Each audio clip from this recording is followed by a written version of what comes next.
Grandpa visited his friends at the nursing home every Saturday, until one day. This video contains reenactments based on the actual event, and some of the pictures are not original, just intend to provide the viewers with the happening. Every Saturday, Grandpa and I walked to the nursing home a few blocks away from our house. Mom did not like it because I would skip playing with my friends so I could be with Grandpa even on a Saturday. We went to visit many of the old and sick people who lived there because they could not take care of themselves anymore. Whoever visits the sick gives them life, Grandpa always said. First we visited Mrs. Sokol. I called her the cook. She liked to talk about the time when she was a well-known cook back in Russia. People would come from miles around, just to taste her famous chicken soup. Next we visited Mr. Meyer. I called him the joke man. We sat around his coffee table, and he told us jokes. Some were very funny. Some were not. And some I did not get. He laughed at his own jokes, shaking up and down and turning red in the face. Grandpa and I could not help but laugh along with him, even when the jokes were not very funny. Next door was Mr. Lipman. I called him the singer because he loved to sing for us. Whenever he did, his beautiful voice filled the air, clear and strong and so full of energy that we always sang along with him. We visited Mrs. Kagan, the grandmother, who showed us pictures of her grandchildren. They were all over the room, in frames, in albums and even taped to the walls. Mrs. Schreiber's room was filled with memories, memories that came alive as she told us stories of her own experiences during the old days. I called her the memory lady. Then there was Mr. Kroll, the quiet man. He did not have very much to say, he just listened when Grandpa or I talked to him. He nodded and smiled, and told us to come again next week. That's what everyone said to Grandpa and me, even the woman in charge, behind the desk. Every week we did come again, even in the rain. We walked together to visit our friends, the cook, the joke man, the singer, the grandmother, the memory lady and the quiet man. One day Grandpa got very sick and had to go to the hospital. The doctors said they did not think he would ever get better. Saturday came, and it was time to visit the nursing home. How could I go visiting without Grandpa?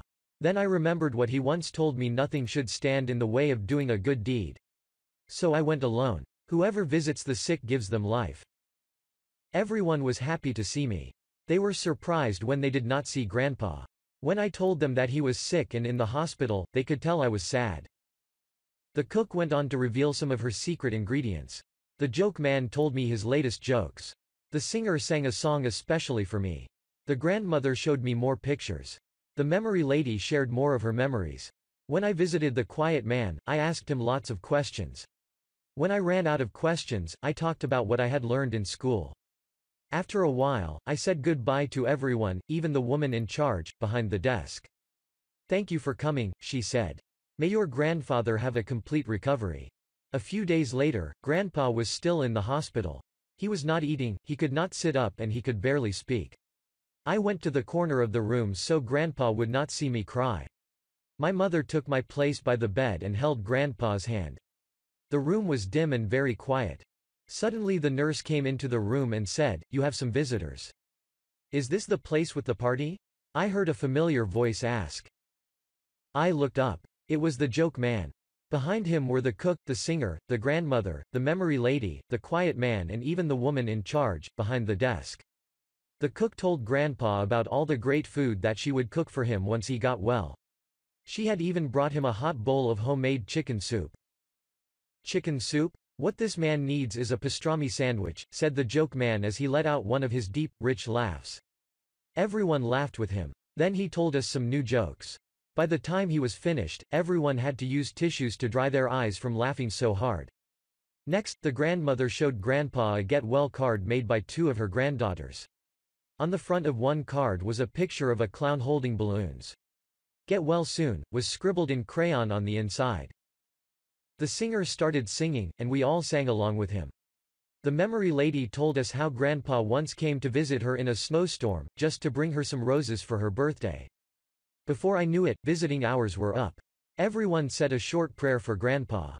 Then they said goodbye and told him that they would see him again soon. That evening, Grandpa called the nurse in and said he was hungry. Soon he began to sit up. Finally he was able to get out of bed. Each day, Grandpa felt better and better, and he grew stronger and stronger. Soon he was able to go home. The doctors were shocked. They said his recovery was a medical miracle. But I knew the truth, his friend's visit had made him well. Whoever visits the sick gives them life. Grandpa is better now. Every Saturday, without fail, we walk together to visit our friends, the cook, the joke man, the singer, the grandmother, the memory lady, the quiet man and the woman in charge, behind the desk. So sweet. Share if that brought a tear to your eye.